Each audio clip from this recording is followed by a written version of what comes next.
Okay, in this video we're going to continuing on with our presentation looking at change over time in students' math scores. Um, and we were essentially utilizing HLM to do this, and specifically running HLM through the mixed linear models approach through SPSS. So just kind of a recap of what the data set looks like. We have a variable that represents students who are at level 2. So these are the level 2 identifiers for each student. Each student was measured at 3 time points in terms of their math test scores. And so you can see right here we have test, we have an index variable that really is just was created by taking the data that was in wide format and converting it into vertical format. So these essentially are measurements at time 1, 2, and 3 for test scores. In our previous demonstrations, we incorporated a time variable that was a recode of this variable. So from 1 to 0, 2 to 1, 3 to 2. And then so if we wanted to model a linear relationship between time and test scores, we would have included time as the sole predictor. We also, though, actually squared our time variable, and this allowed us to model a potential curvilinear relationship between time and test scores. So we did that, and then in another video what we did was we took into account the possibility that these two variables might be highly correlated, and as a way of our strategy for essentially eliminating the correlation between the linear and quadratic components for time, we created orthogonal variables. So these are using essentially an orthogonal coding procedure. We created these variables and ran our analysis with these included as predictors of test scores. So in this particular video, we're going to continue this discussion by looking at a different way of specifying the time variable. In this particular case, rather than incorporating two separate time predictors, we're going to include one with a special type of coding procedure that essentially is aimed at kind of capturing any kind of nonlinear relationship between time and test scores. So this is actually on page 224, starting on page 224 of Heck et al.'s book, where they're talking about an alternative specification of the time-related variable.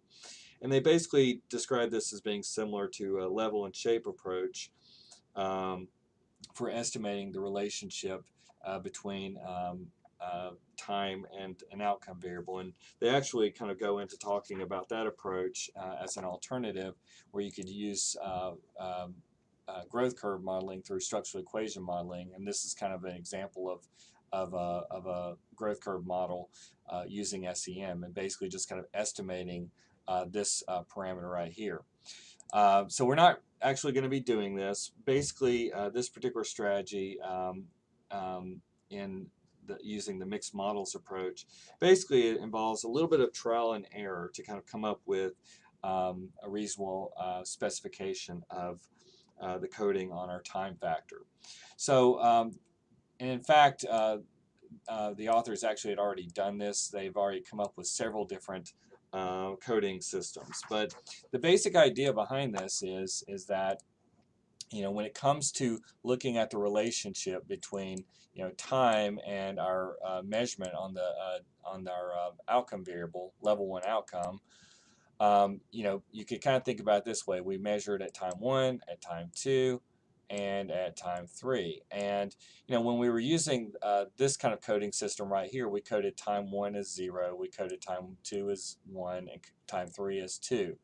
And then so that would be kind of representing the linear component, and then the quadratic component was really just the square of these numbers right here. So it was 0, 1, and 4, which that's what the quad time variable was capturing. So we were using these two variables to represent essentially a quadratic trend, or model a quadratic trend when it came to test scores changes over time. Then these two variables right here were recodes that were designed to essentially create uncorrelated linear and quadratic components. So the next option, though, another possibility, though, is to basically recode our time variable into a new variable that allows for any kind of nonlinear relationship. So, for instance, the authors kind of suggested that one way of recoding our trend, like if we were assuming a linear trend over time, this would be measurement time 1, time 2, and time 3, and really what we're kind of looking at this point as sort of the fixed component, or the fixed effect. And then we know that when it comes to the individual trends over time, some students will exhibit different slopes and so forth, and different intercepts. But at any rate, if we wanted to model a linear trend over time, one option is to use the following codes. So if we just want to do a linear trend over time, we can use codes of 0 for the time 1 measurement, 0.5 for time 2, and a 1 for time 3. And so essentially, using this kind of alternative coding system, what we're doing is we're recoding the time 1 measurement into a 0, the time 3 measurement, or the last measurement, as a 1. And essentially we're using values that range between 0 and 1 to reflect the trend over the entire time interval. So that would capture a linear trend. Now, let's say we wanted to capture a quadratic trend. So in this particular case, we don't have to create a separate variable for this, but what we can do is we can postulate several possibilities here. So for instance, we still want to have a variable recode where time 1 is equal to 0 and time 3 would be equal to 1. So we're leaving that. But now what we're going to do is to take into account different rates of change between time points.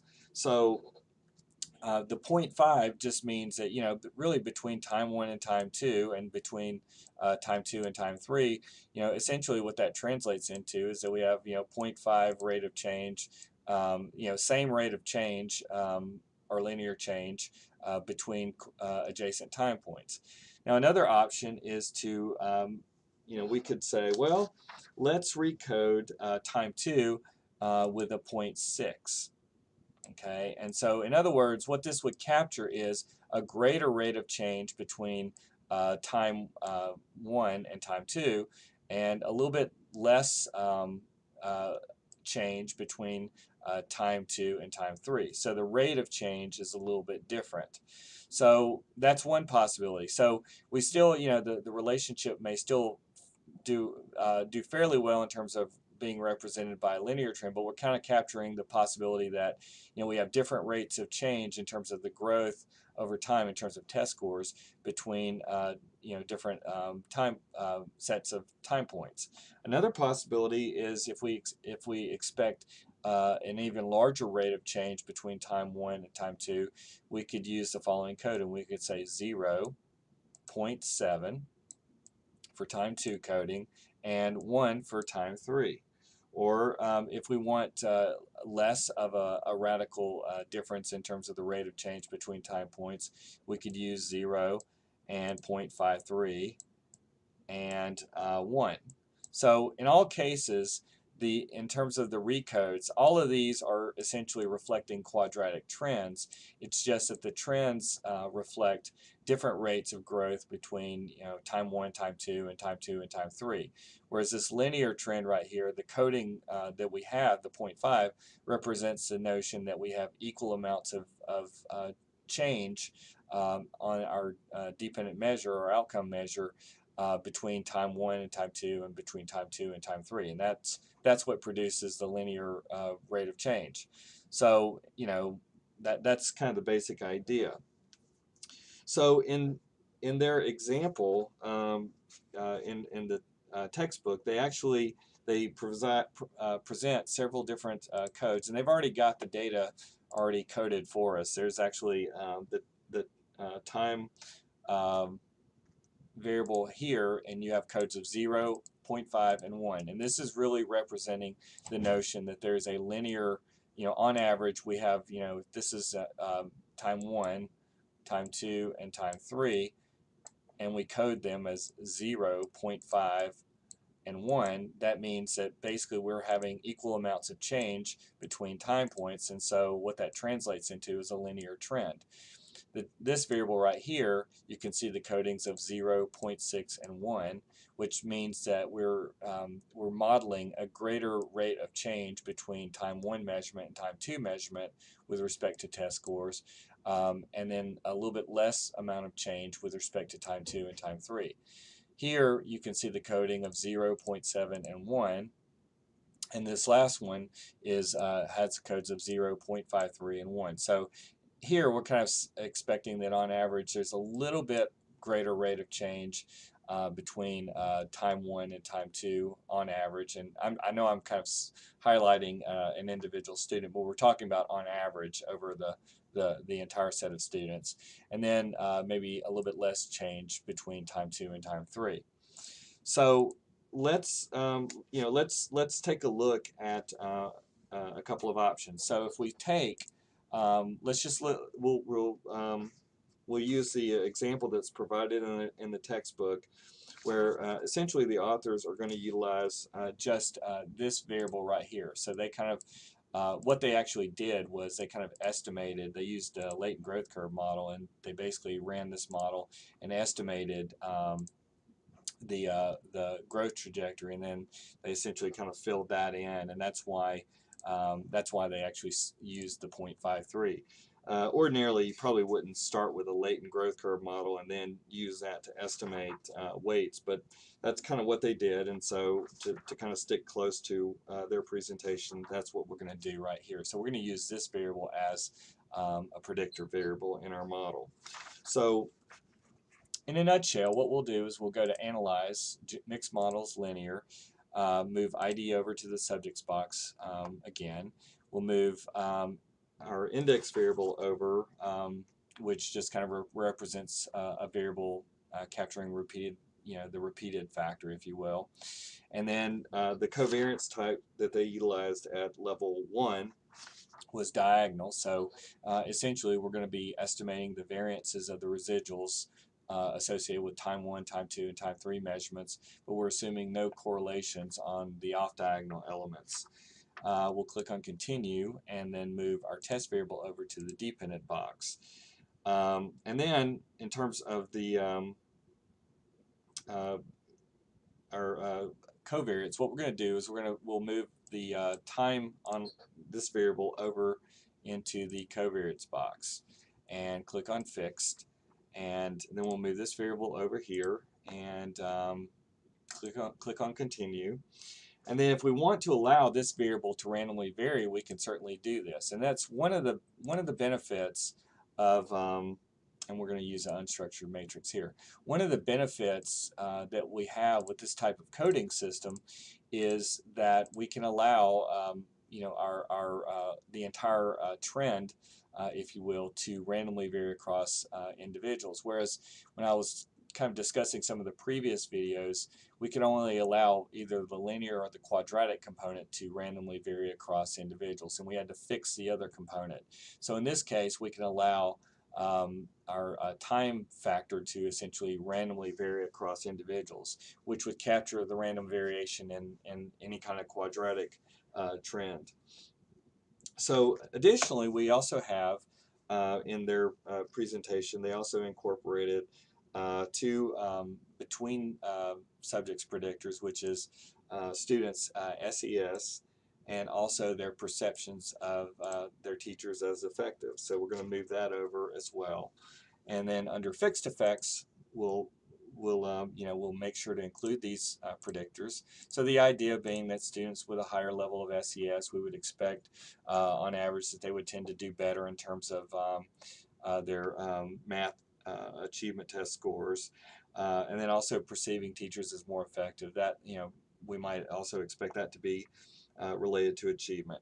And then given that we have allowed the slope for our time factor to randomly vary across subjects, we can also, just kind of following along with this demonstration, we can also model an interaction, a cross-level interaction. So what we'll do is we'll take SES, and we'll move so click on Build Nested Terms.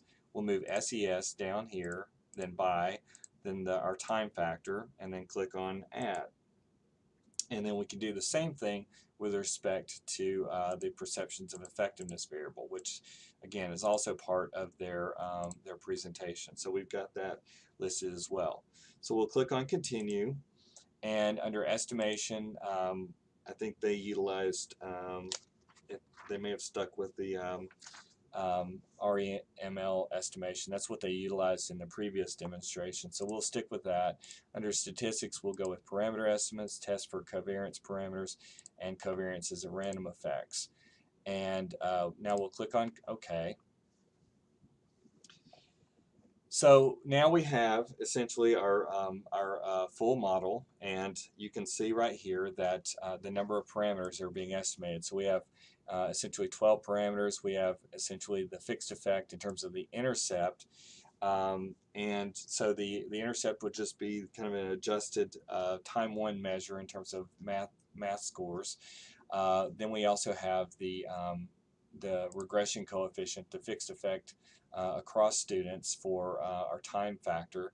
We have SES as a fixed factor as well, and effectiveness. Then we have a cross-level interaction between SES and perceptions of effectiveness and our time variables. So the idea being that the slope for the effect of time varies depending on students' SES and their perceptions of effectiveness, or teacher effectiveness. We have a random effect, which is basically we're estimating the variance of the intercepts for the growth curves for the students, as well as the slope for the growth trajectory, and then also the covariance between them. So that's what's being represented in terms of the unstructured matrix. So that's why we have 3 parameters estimated here. And then in terms of the level 1 residuals, we have essentially 3 parameters estimated because we're estimating the variance of the residuals for time 1, 2, and 3, and that's reflected in our diagonal matrix. So if we scroll down a little bit, you can see that we have, in terms of our estimates of fixed effects, so the intercept is, given our coding system, we had our time variable was coded with 0 as sort of the initial starting point. So this is an adjusted initial status on the test variable, or test score variable. So this is sort of an initial average across students in terms of their test scores. We have our time factor being modeled, or our growth parameter being modeled on average across students. It's 4.63. So that's reflecting the notion that in general, what we're observing are increasing scores in terms of the math achievement over time. SES, we have a positive relationship reflecting the notion that on average students who tended to exhibit higher levels of SES also tended to essentially have higher scores when it came to their math test. Effectiveness, when you tended to perceive students, or when students perceive their teachers as more effective, they also tended to have higher average math scores. So now this is not really across time. This is actually kind of when we're talking about higher scores, we're talking about really essentially time 1, since that's our intercept.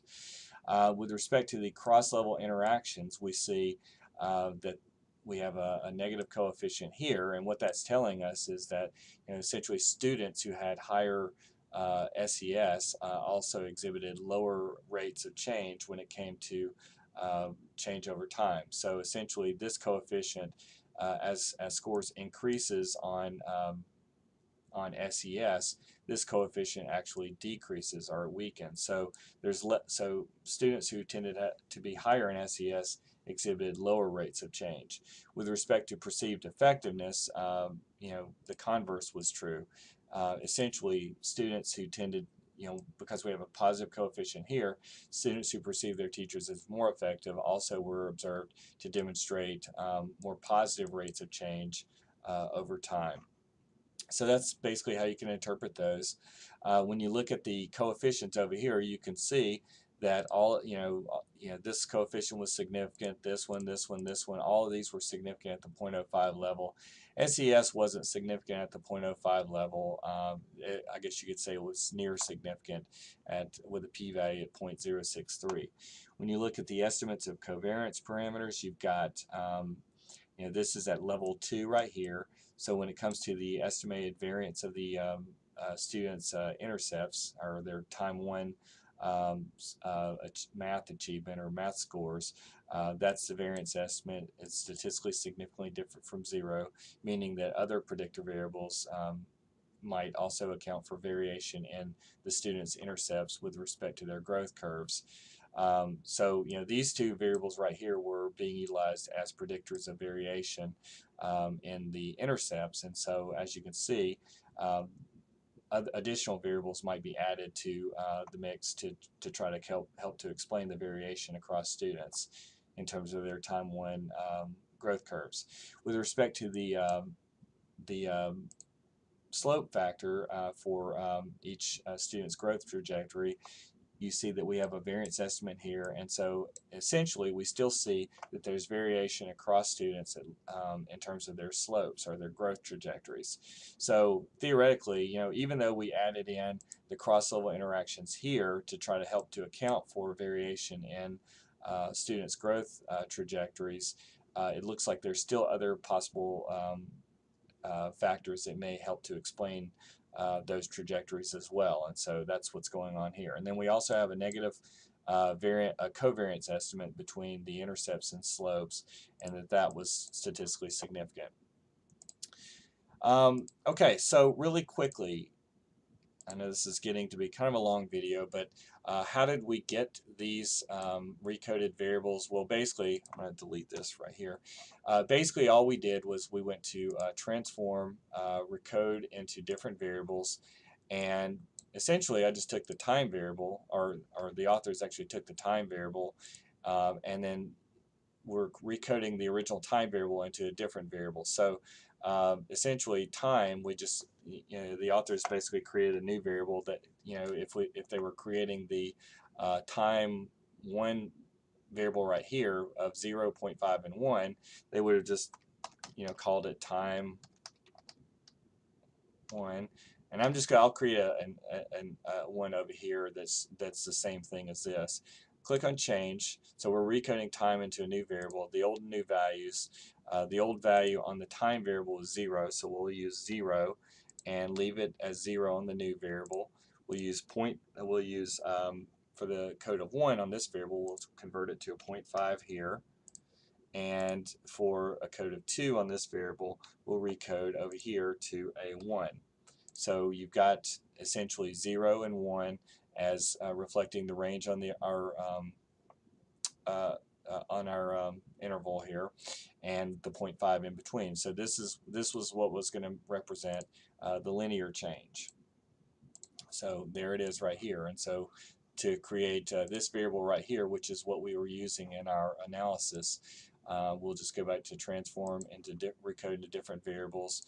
I'll just reset and then move time back over here again, and we'll just call this one oops.